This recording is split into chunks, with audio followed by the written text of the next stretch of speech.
Hey everyone, the Brutal Commander here, and I'm here with an interview with the Slaughtering. How are we all doing, everyone? All good, mate. All good. All grand, man. Awesome, we all had a good day? Yeah, chill, innit? Nice. I only woke up 45 minutes ago. Bearing in mind it's 11 p.m.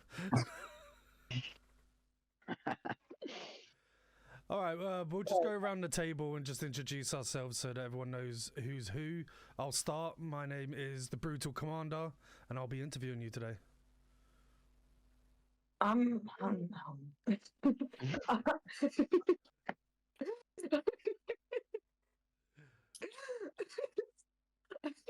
Sorry. I'm Andy. I am the frontman for the band, The Slaughtering. This is... I'm Peter, and I'm the guitarist for the Slaughtering. I'm Dan. I'm guitarist. The people that we don't have here today is Harry, drummer, and Vienna, our bassist. Awesome. It's a shame those two couldn't make it, but we do the best that we can with what we got. Yeah. All right, so let's just get straight into it. Let's start with the origins. How did the Slaughtering come together? What's the story behind the band's formation? Oh, God. How are we going to start answering this question then, eh? That's a bit... Everyone always wants to know, how did it come together? So, the Slaughtering happened, well, the making of actually Slaughtering is when we all left our Well, Andy, fucking. You put yourself on mute, Andy. muted yourself. someone was calling me, sorry. So we all sort of left our old band, Stellato Castration, and then me and Dan still wanted to make music together. So then we worked on one of our songs that we're working on now with the Slaughtering, and then everyone started just coming in, and then that's how it kind of all started. In a simple way, that's how it all started. Yeah, I only joined because Dan missed me. Yeah. Yeah, no, I did.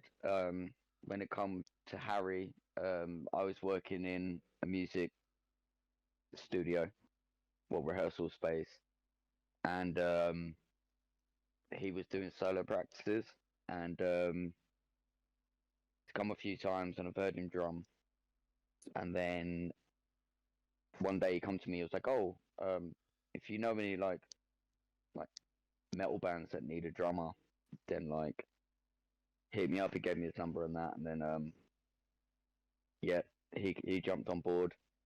And in Vienna, similar situation. Came to the studio doing a solo practice. I see that she went with the band, and I kind of was like asking her, if she's involved in any bands, what kind of music and that. And yeah, we went from there, and then been writing music ever since. And then we had the birth of the Slaughtering. Nice. Well, there's a moral to the story there, I think. It's, musicians should hang out in rehearsal studios more often. You'll find more opportunities for yourself, won't you? Yeah, definitely. Well, if you work there, then you know everyone, innit? Yeah, that's a bonus. Get a job in a... Get a job, man. Get a job, man. All right, your name definitely stands out. What's the meaning behind the Slaughtering? Is there a specific inspiration for it? We just wanted something to do with anything that sounded gory or brutal. That fits with what our music is about, actually. And we did come up with many other names, but the Slaughtering, that's when everyone was like, no, we like this. The name We of wanted it one word. We wanted it one word, like really. Yeah, and it fits with our music as well. It just fits with our image and everything that we sort of basically create. Nice. It's nice when it links with our music. Imagine having a name that don't even link with what you're doing. It just doesn't look like it makes sense. Yeah, you got to have that cohesion, haven't you? Yeah. Nice. So there's you know, every band has a mix of influences that shape their sound. Who or what has been the biggest impact on your music? Do you know? I think it's actually a variety because a lot of people in our band listen to so many different types of music, but our music is definitely heavily on basically death metal bands, like, and also like it's mixed with some black metal as well. So, but my main was Cannibal Corpse and sort of like Suicide Silence as well. They're my inspirations, but everyone else's in the band is a lot different, but it all sort of fits into one. So we're kind of all creating everything new in our own way through all our different inspirations. Like, what's yours? Yeah, like I'm a bit different from most of the others as well because I'm primarily a power metal like music guy. Like I love power metal stuff like that, like fantasy, pirate stuff. That's my sort of go-to genre to listen to. When it comes down to like the heavier sort of size ring, like 7 strings up, like Mick Gordon, fucking like how he plays his like fucking 8-string guitar when he's playing the Doom guy songs. To me, that's my inspiration to make the heavier sort of size music. Nice. I'm just a heavy guy, man. I like my shit brutal. I like my shit straight to the point. I like my shit as it is, no compromising. People that know me for other things that I've been in. Yeah, I don't think it's ever going to change for me. I've got bands in my head like Vitriol, Cannibal Corpse, Suicide Silence, Behemoth, Belphegor. They're just to name a few, you know. But I don't know. I think it's more so my personality, like just straight brutal, straight to the point, heavy. You know, you ain't gonna get no no soft shit with me. Oh yeah, fuck that. Nice. I like how you two tie in with the sort of heavy, brutal part, and then Pete brings something completely fresh. Like you're talking about liking completely different genres to what you're playing, and I think it's important that brings better, like new, fresh perspectives on that genre that you're playing. Yeah, I think it also like it helps you to sort of make music your own way. Like you can have your inspirations and what you go for, but just music wise, you're so much more free to just experiment. Like you, instead of just having one genre, it's best to have multiple and then see what you can create out of it because there's no limit. There's no limit to music. You just make whatever you like, be yourself. That's what basically our band's about. Really, is just making the music the way we want to make it.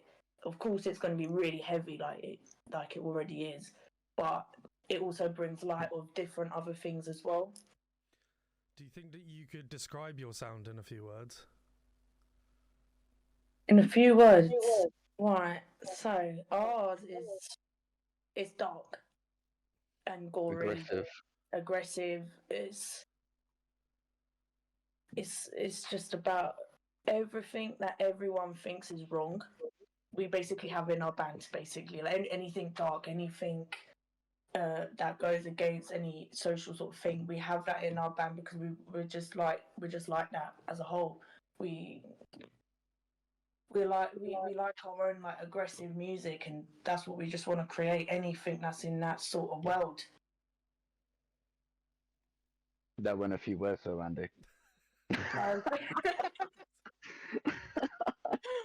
good with a few words. You know me, man. I chat. Anyone else? Dark, No. aggressive, yeah, Gory. dark, aggressive, gore. Nice. They're the 3 words. There you go, people. So if you like that dark, aggressive, gory music, these are right up your alley. So I thought you were going to say something completely different. Your first ever show's coming up. How are you all feeling? So excited. Excited? Oh man, So I can't excited. wait. Nervous? I'm nervous, but I can't wait. I'm shitting myself. It's gonna be good, man. It's gonna be good. But funny enough, it's for you guys. Oh, yeah. We are so fucking Experienced honoured. over there, yeah. This is your first ever show. I played shows before. You haven't. Oh yeah. There's a No, but no, we're honoured to be on the UK Death Dealer. Oh yeah. Bill. 100%. there's We're so happy with that. so many firsts are happening that night, so I'm glad that you. Yeah, we've got. So we've got the Slaughterings first. Well, it's our debut. Yep, first ever show. Wow, We've got IL. That's having their first London show. first time in London. Wow, I didn't even know that. Yeah. Born to Be Mourn's first show back of the year. First show of the year, and I think they've had quite a long gap between shows as well. So Yeah, I think their last one was. it might have been the Battle of the Brew. I think it was. Yeah, I think it was. They're really good guys, though. Such a good show, and I'm telling you, if you caught them at that show, you have to come to this one and see them again because they honestly kick ass every time. Yeah, like I've got quite checking a out bit of the, bands and they sound amazing. Like they sound really good. Nice. They I've got a little bit of history with them anyway, so I remember them from when they very first started, and man, how them fucking boys has grown is unreal. So I'm looking forward to seeing where they're gonna be. The headliner, obviously, we can't announce as of yet, but I know for a fact they're gonna be a great band. Sick. And then yeah, and then the other first is the fact that is UK Death Dealer's first ever showcase. There we are. Yeah. So, And I think that really hits as well, like especially for the Slaughtering, as it's our first debut, and then it's the first actual UK Death Dealers gig, and we're the first band playing for that gig. I was like, wow, like even thinking of it is just like a dream sort of come true in a way. Like it's mental. Yeah, it's kind of the reason why I'm kind of nervous as far as for Yeah. It's UK Death Dealer's first ever live show, and we're the first fuckers to play. We've got all the faith in the world with you guys, honestly. Oh, at least someone does. thank Yeah, you. I was about to say that. Well, that leads me to my next question. Into how have rehearsals been going in the lead up? Have there been any unexpected challenges or any funny moments? We've There's been always a funny moment in our rehearsals. Like, do you know what? We have our serious when we're going through our set, trying to nail down everything for it to be perfect and everything. We're near enough that. But when we're just chilling and we're being ourselves, oh my god, it's like going on a day out. It's just fun. Like we're just chilled out. But when we need to knuckle down, we knuckle down on our songs, and it goes well. Like it's just. Well, you say we knuckle down. We have been knuckling down till I decide that I got stressed, so I started smoking, and I got myself a little bit too high. Oh my And god, I played that's so I played funny. a break. Oh my I God, played that was so a funny. breakdown for fucking. I don't He even just know. started Like, going on some random walks around the studio, and I was like, where the hell is this guy going? Like, we're in there, and he's down there, like, what? Yeah, that day Dan didn't turn into Dora the Explorer. He just kept going. Yeah. Oh, but we've had some real good like rehearsals and stuff, and especially with Harry and Vienna, because they're most of our they're our newest sort of members. Them trying to get used to us is actually so funny, because when we go on like nights out and stuff, like we all go and I don't know, just be ourselves, a bit of a nutcase, and then it's just them two. They're so chilled out, and then their faces when they see us just go off on, it's just hilarious. Yeah. It's like compared to like us three and Harry and Vienna, like you look at Harry, you'll think either a maths teacher or a sports teacher. Like Vienna is just Vienna. She's in her own little world all the time. And then you got us three, are just Nutcases. stupid motherfuckers that do stupid shit. Especially me and Andy, since we're the only ones that actually properly drink in the band. Yeah. Okay. And Dan just turns into the dad looking after us. Oh yeah, Dan's always the dad. He's like the dad of the band. Like I've been saying that from the start. Like Dan, every time I ask him a question, it's always a no. every time I try and do something, it's always a no. I'm like, oh, can I do this? No. Can I do that? No. Can I sit there? No, you can't. Can I have another drink? No. It's the most funniest thing ever. Because he doesn't actually like you. Yeah, but I still go and do it anyway. You'd be like, don't go and have another drink, and I'm buying another pint anyway. Standard. Yeah, trying to run a tight ship out here. Yeah. Well, it sounds like you've got a good balance between hard work and having a Yeah, there is a good balance on there. It can't be all work with no play, you know. Yeah. But yeah, we again, it's like our rehearsals are quite regimented. You know, we do it a certain day, certain time. You know, we know exactly as soon as we go in the studio, this needs to be done. This is how we do it. We need to tighten up on this. We need to do. You know, it's quite regimented, which is a big difference for me because I've only really started doing that since being sober. So it's quite And imagine if you weren't sober and me and you were trying to run a rehearsal. Oh, it would be a shambles, but it would be so much fun. That would be so much fun.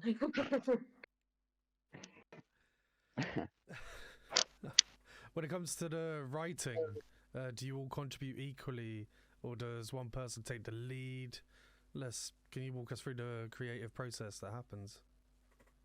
So it's mainly Dan and Harry. They do more of the instrumental stuff.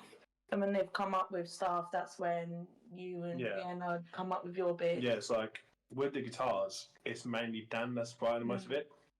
Then he just looks at me and goes, "Do what the fuck you want and sit with it." Like when it comes down to, as I said, like, when it comes down to writing, it's purely Dan and Harry, and then it's me and Vienna doing our own little parts to it. Me figuring out what bits will be good with the rhythms that Dan are writing, and Vienna just coming up with her own bass lines and coming up with those parts. But predominantly it is Harry and Dan. And vocal wise, I just come up. I've got like my own little book of lyrics that I just write. So I've got so many lyrics, and then I'm just waiting on when it's the right time for us to make some instrumental stuff towards it, and then I hear them out, see what's what, and then I go through my book. I listen to what they're playing, and then I'm thinking in my head, like I'm reading it, trying to get my vocal flow, and then once everything's all final with the instruments, that's when I hop in with vocals and see what fits, and if I need to change anything and stuff like that. Although we did have that, we've got one song where I was literally, as I was writing guitar parts, I was staring at the lyrics, reading the lyrics while coming up with the different guitar parts. Yeah. Oh yeah. Because it's some of the riffs that you come up with, I see them in like other songs as well. Like I see like, oh, that fits so well with this part that I've written in another song. So then, like when that happens, we still come up with new stuff to see what fits with the lyrics as well. Because it's like the sound and the actual lyrics, the writing of the lyrics. I kind of want the sound to be similar as well. So right. Do you have any particular themes or concepts in the lyrics? It's basically like it's mainly gory. Some of them are about the war as well, but it's still linked to gore and everything.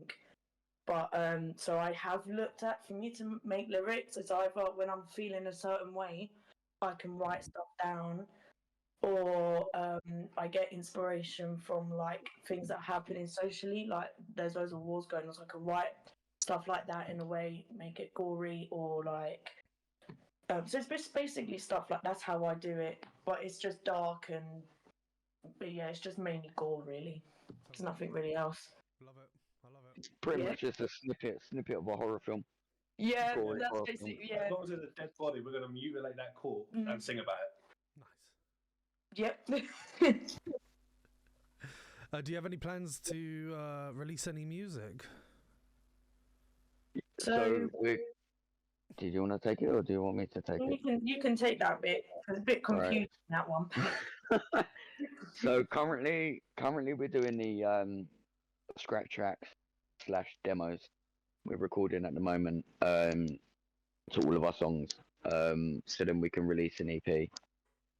So we're just literally in the first stages of that. So then we've got to go over and then redo it and do it for the final product. Once we're fully happy, see what we can add in, what we can take away, and stuff like that. 100% finalizing for the EP versions of the songs. Nice. So yeah, stuff will be with you guys soon. What Ish. sort of level of experience do you all have with recording music? It is if you put it on a line, you've got